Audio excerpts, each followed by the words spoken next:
এই প্রতিবাদ সভায় এই এজলাসে জনতার এজলাসে শুভবুদ্ধি সম্পন্ন সমস্ত মানুষের কাছে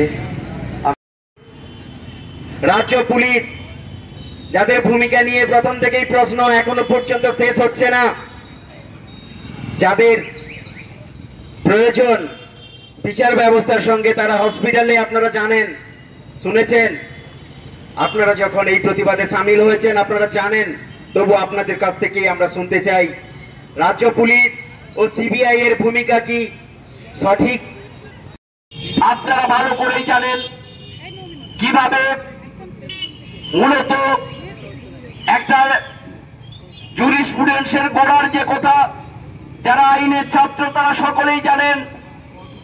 বিচার ব্যবস্থাকে ডিলে যদি করেন, জাস্টিস ডিলেড মিন্স হচ্ছে জাস্টিস ডিনায়েড। বিচার ব্যবস্থাকে যদি আপনি পিছোতে থাকেন, সঠিক তদন্তকে যদি পিছাতে থাকেন, তার উত্তর কিন্তু প্রকৃত বিচার তিনি পাবেন না।